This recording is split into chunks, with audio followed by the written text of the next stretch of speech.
Hello and welcome back. Today we're going to be discussing your boy Leroy Smith, Tekken's most chill and one of Tekken's most chill and exciting fighters at the same time.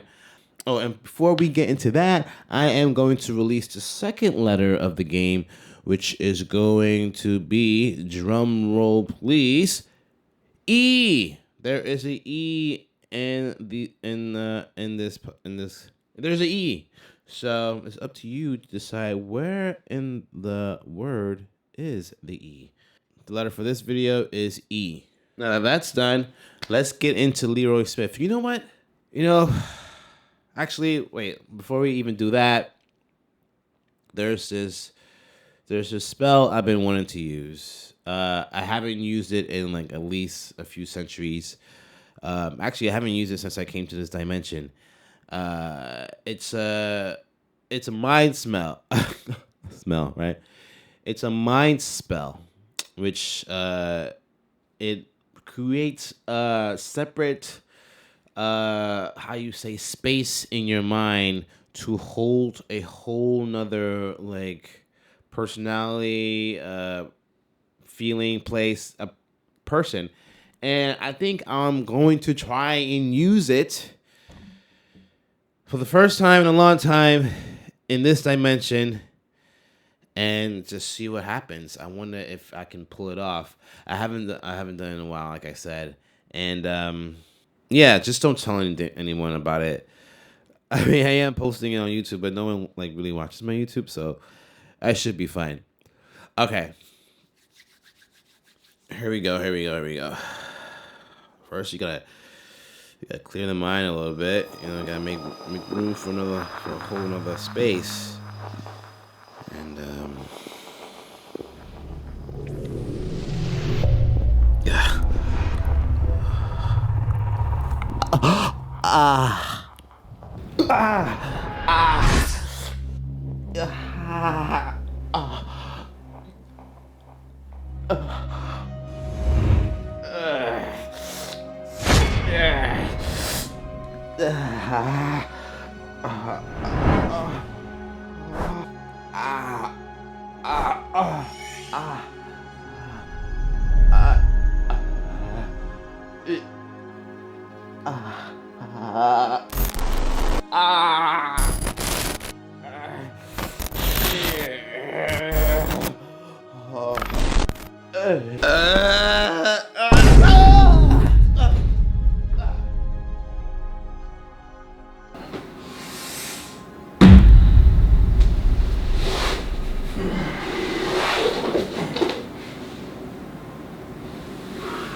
But I'll be damned.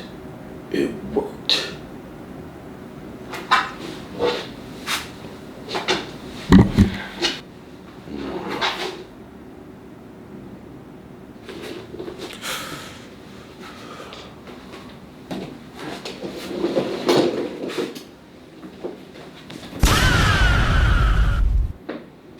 I'm Leroy Smith. Whoa. Who the hell is that? Trippy. Trippy. Technically, I'm you, and you're me. I'm just in another space in your brain, and I've pretty much invited you. Hell yeah, that's right. I almost forgot. So what's the dealio? Why'd you summon me?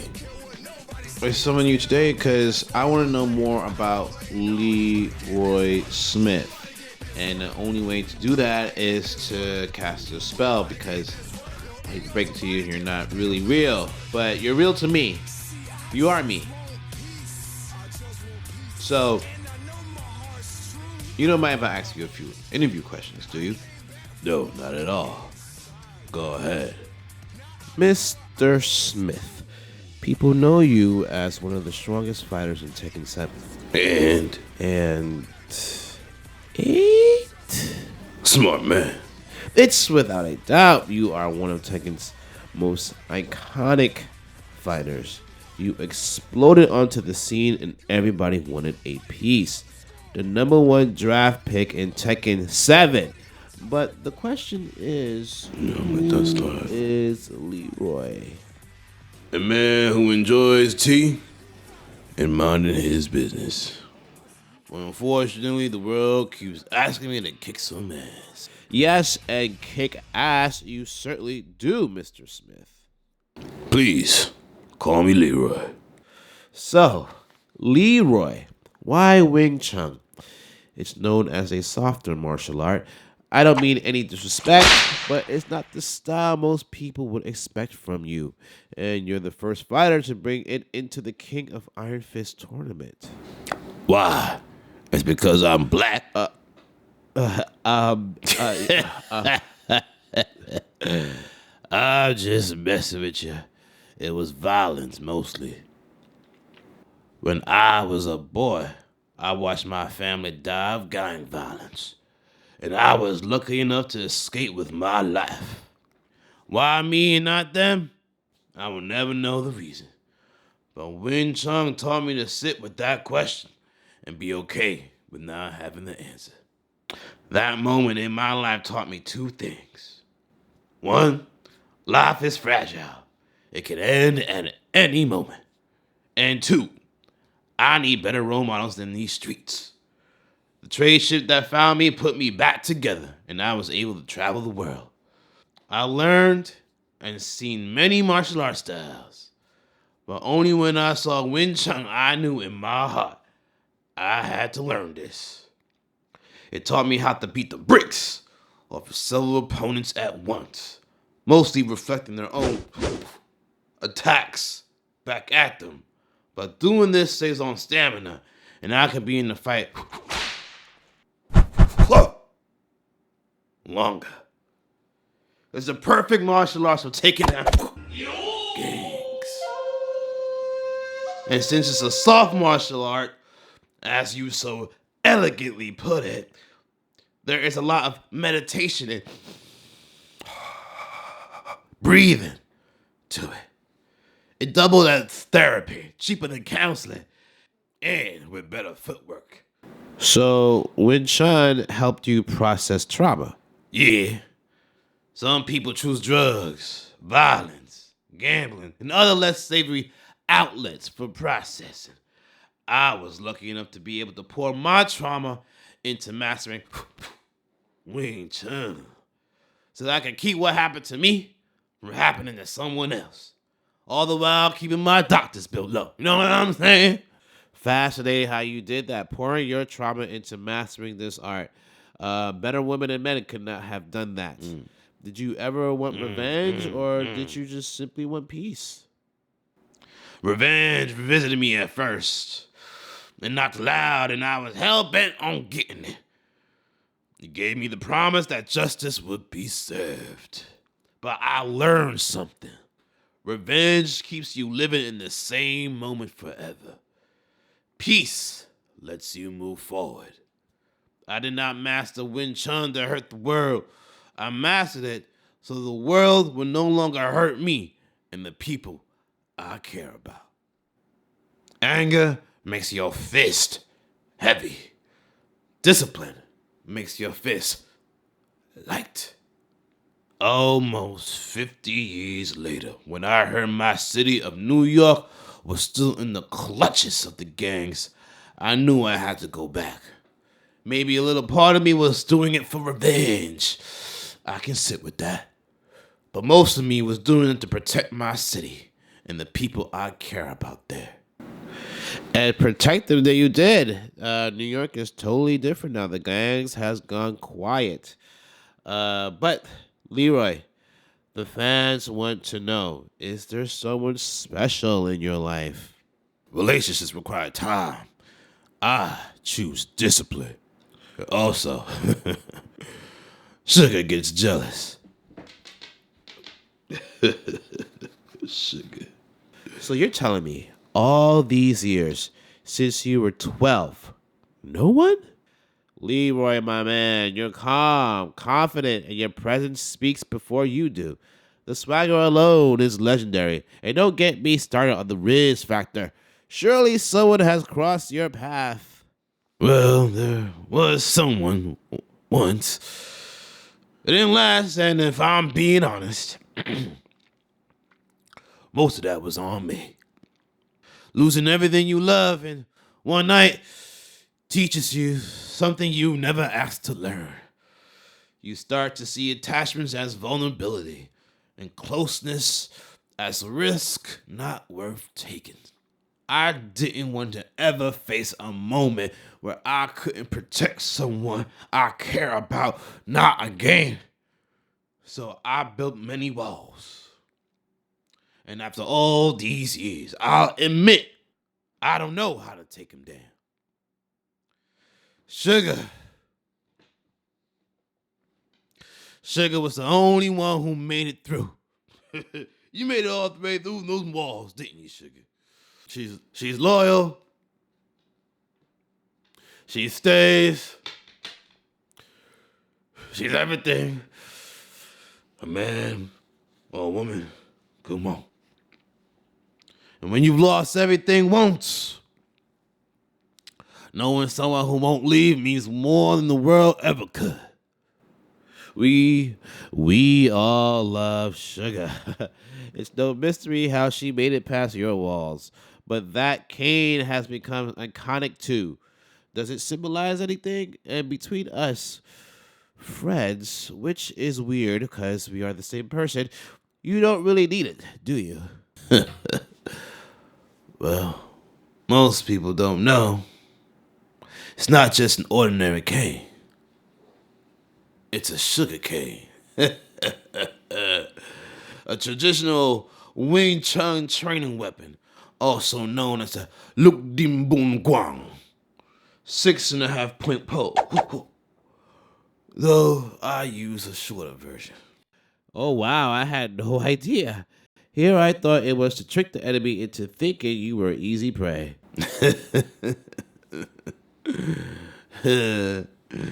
That's an added bonus. But this represents my Wing Chun heritage. The traditional martial arts I mastered. It's also a remembrance of my master, Sifu. He taught me secret cane techniques I couldn't learn anywhere else. Distance, control, power generation, footwork, all these things that the cane helped me to master. It is also useful for extending my reach.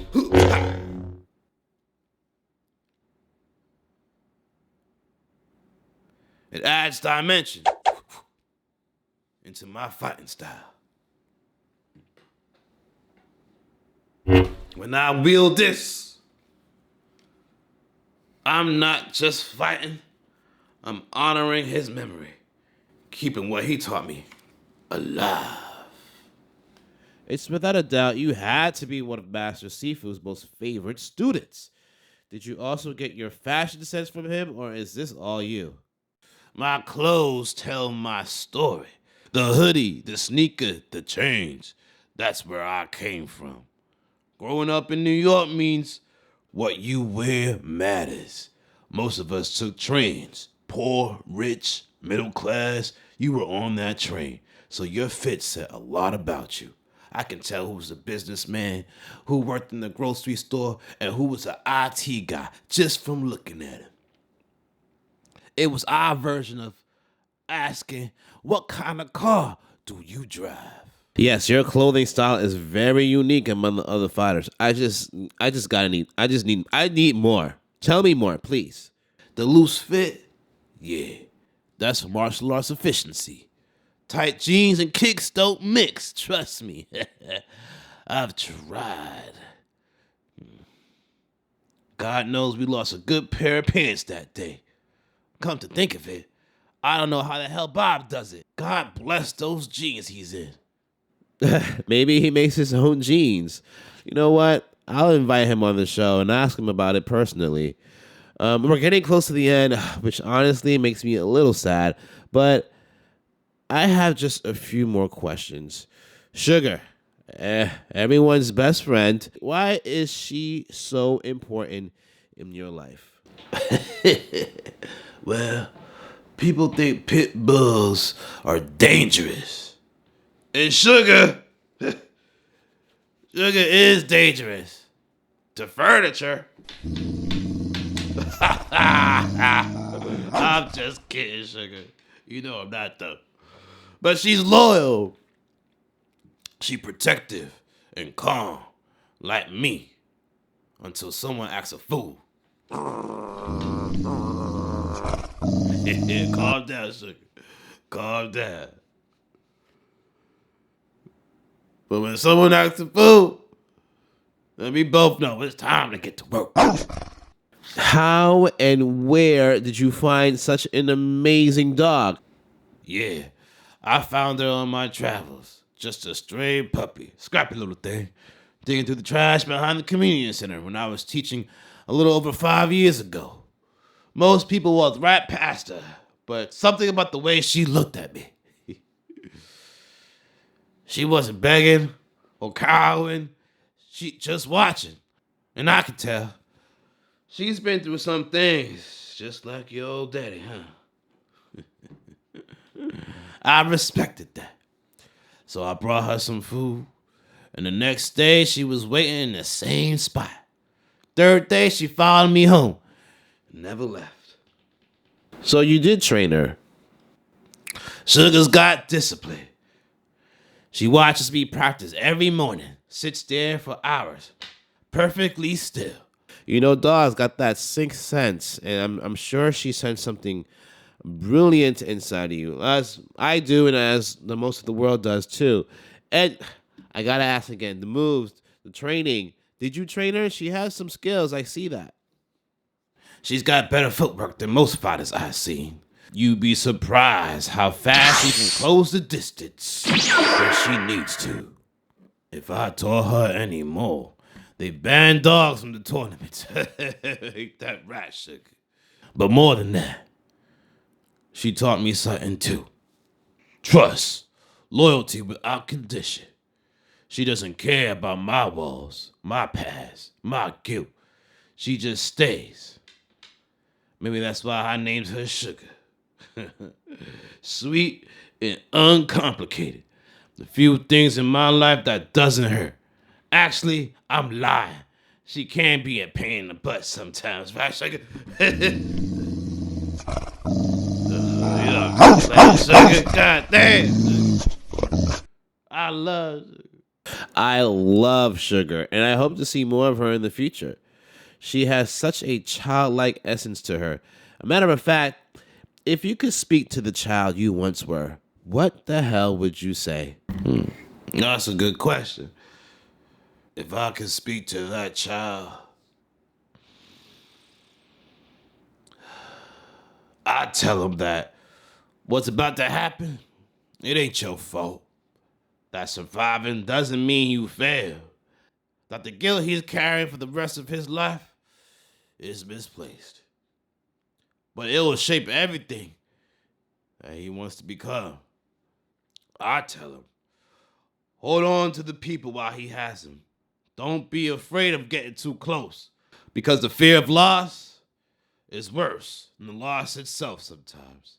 I tell him that building walls to protect yourself just means you end up locked inside them.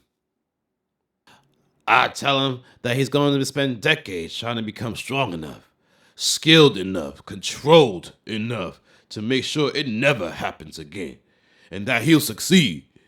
He'll become a master, a protector. But he'll also become lonely, isolated, unable to let anyone in because he's so terrified of being that helpless child again. And then I tell him to do it anyway, because that's the journey.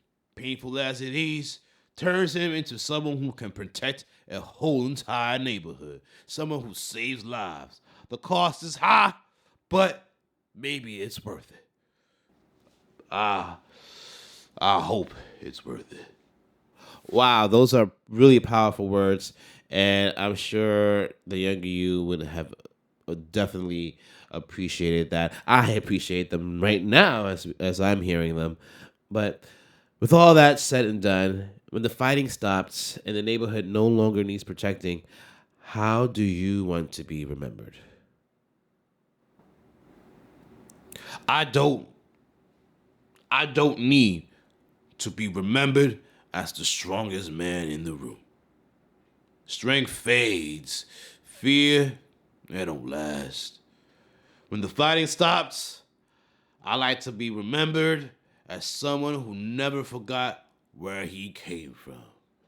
Someone who didn't let violence decide who he became. I want them to say the streets were quieter when I walked them, that kids felt safer crossing the block, that people knew someone was watching out for them, and that the gangs knew that if you fuck around, you will eventually find out. And when the neighborhood no longer needs protected, I'll be somewhere nearby, drinking my tea and making sure it stays that way. Shit, I think the spell is about to. I think the spell is ended. Well, that is beautiful. I think my spell has run out of time. It was great meeting you, Leroy. Thank you for answering truthfully and honestly. And I hope to play and see you again. Okay? So.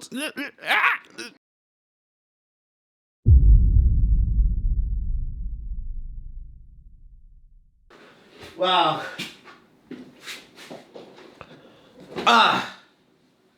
Whew, wow, that was a trip. I can't believe that worked. None of my spells work in this dimension. And that was such a surprise that one barely did what it needed to do. So, when I cast that spell, my home dimension, that joint is like night and day. You know, I would look exactly like Leroy, but you know, things don't translate here. It's in this universe. It's kind of boring if you ask me. But hey, I'm glad to know that works here. I gotta use it again. It's pretty fun and trippy. But thanks for watching, and keep this to yourself again. Don't tell anybody about this. This is top secret. I don't want the government, the CIA, the men in black come breathing down my door. I don't need that kind of. I had to change locations again. I don't want. Yeah. So thank you for watching, and tune in next time for another letter in the things. And so, happy February. Ta ta for now.